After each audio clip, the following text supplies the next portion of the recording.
तो यहाँ पे ये धतूरा तोड़ लिया है। किस हेलो मेरी यूट्यूब फैमिली, कैसे हो आप सब? उम्मीद करती हूँ अच्छे ही होगे। आप सबका वेलकम है ब्लॉग में सुनीता में। मैं हूँ सुनीता। तो आज है मंडे, सावन का चौथा सोमवार। तो मैं बहुत टाइम से प्लान बना रही हूँ, जाऊँगी मंदिर, पर जा ही नहीं पा रही गुड़िया की वजह से। और ऐसा है नहीं किसी का सपोर्ट, जैसे थोड़ा बता नहीं सकती मैं कुछ भी। यहाँ पे अभी बेड वगैरह तो क्लीन कर दिया, रूम में पोछा वगैरह लगा दूँ, फिर मैं नहाऊंगी। नहाने के बाद गुड़िया को नहलाऊंगी, फिर हम रेडी होंगे, फिर हम जाएंगे और आप लोगों को भी लेके जाएंगे साथ। जंगल जाएंगे, जंगलों में है यहाँ पे एक मंदिर, तो आप लोग भी दर्शन करिएगा। तो चलो, सबसे पहले मैं अपना नहाने धोने का काम कर लेती हूँ। कहते हैं मंदिर पे अभी कुछ खाया नहीं है, तो पता है क्या होता है, जब से मेरे ऑपरेशन वगैरह हुए हैं तब से मेरे से भूख के नहीं रहा जाता। चाहे मैं थोड़ा सा ही कुछ खाऊं, खाना पड़ता है मुझे। शरीर सिर्फ देखने का रह गया है, देखने का कुछ नहीं है अब शरीर में, बर्बाद सा हो गया। थकान हो जाती है, ज़रा सा काम करूं थक जाती हूँ मैं, थोड़ा सा ही अजीब सी फीलिंग आने लगती है। मैं रेडी हो चुकी हूँ। मैंने डाली ये वाली साड़ी, ये बहुत पुरानी साड़ी है, तो मैंने सोचा क्यों ना ये डाल लूँ मंदिर के लिए। बहुत लेट हो गया, 11 बजने वाले हैं। अब ये रोरियाँ पड़ी तो चलो चलते हैं।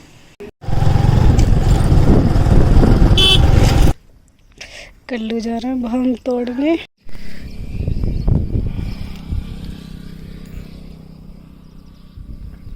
तो यहाँ पे ये धतूरा तोड़ लिया है।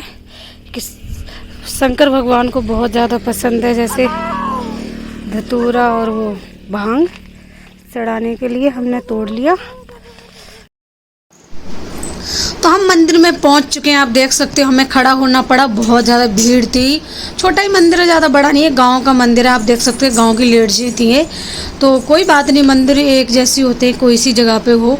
तो बहुत भीड़ थी, और फिर मैंने सोचा चलो कोई ना दर्शन कर ही लेते हैं। वहाँ पे जो बाबा थे तो वो कह रहे थे, बेटा ऐसे कब तक खड़े रहोगे, आप लाइन में आओगे तभी आपका नंबर आएगा।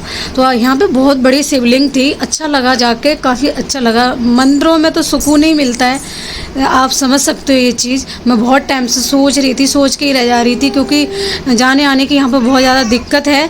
और गुड़िया की दिक्कत सबसे ज़्यादा आती है मुझे, कि कौन पकड़े, कैसे लेके जाऊँ। गर्मी भी हो रही थी तो यहाँ पे, और कभी कभी जैसे साड़ी पहनो तो और मुझे दिक्कत आती है। मैंने सोचा रोज़ तो सब कुछ पहनते ही, चलो आज कुछ अलग से पहन लेते हैं मंदिर के लिए साड़ी। तो मैंने यहाँ साड़ी पहनी, साड़ी में तो और भी मुझे प्रॉब्लम हो जाती, चलने वलने में मेरी आदत बिल्कुल नहीं है। तो यहाँ पर हमने शिव जी को दूध अर्पण कर दिया। मैंने डोलची से ही कर दिया था, मुझे याद ही नहीं रहा कि बाबा जी से पूछ लूँ कि जो तांबे का लोटा होता है वो मैं ले लूँ। चलो कोई बात नहीं, कभी कभी हो जाता है। तो फटाफट यहाँ पे दर्शन किए। फिर मैंने उनको बोला, मेरी दीदी के जो बेटे हैं वो मेरे साथ ही रहते हैं, मतलब मेरी जेठानी लगती हैं। यहाँ पे मैंने एक फ़ोटो ली।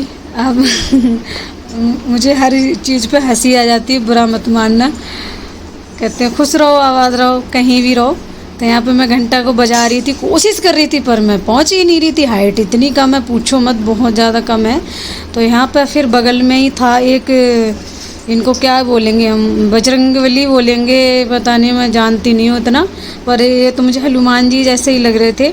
तो यहाँ पे भी दर्शन किए। कहते हैं वैसे तो कि धूप वगैरह नहीं जलानी चाहिए लेडीज़ों को, पता नहीं, मुझे इतना जानकारी नहीं है। आप लोग बताइएगा कि जलानी चाहिए कि ना चाहिए, नहीं पता मुझे इन सब चीज़ों में। मैंने शुरू से ही कृष्ण जी की और जैसे शिव जी की पूजा की है, तो उनके बारे में थोड़ा बहुत मुझे फिर भी पता है। इसके अलावा मुझे कुछ भी, अब पल्लू से मैं इतना परेशान हो गई, सिर पे ही नहीं रुक रहा था। कहते हैं नंगे सिर पूजा नहीं करनी चाहिए। यहाँ पे थी काली माता छोटी सी, तो यहाँ पर अब मेरी पूजा हो चुकी है। गुड़िया बहुत ज़्यादा रो रही थी, उनकी गोद में चुप नहीं हो रही थी। फिर गुड़िया रानी को हमने गोद में लिया, फिर इसको थोड़ा बहुत चुप कराया। इसको आदत नहीं है, पहली बार थोड़ा निकली, दूसरी बार निकली है। वैसे तो एक बार मैं इसको वृंदावन भी ले गई थी, तब भी ये बहुत रो रही थी। फिर हम निकले आए थे मंदिर से बाहर, घर आ गए थे। फिर हम, इतनी गर्मी हो रही थी मंदिर में, फटाफट जल वल चढ़ाया और आ गए वापस। गुड़िया भी बहुत ज़्यादा रो रही थी। आई होप आपको आज का वीडियो अच्छा लगा होगा। मिलते एक नई वीडियो के साथ, तब तक के लिए अपना ध्यान रखिएगा। Bye bye, take care.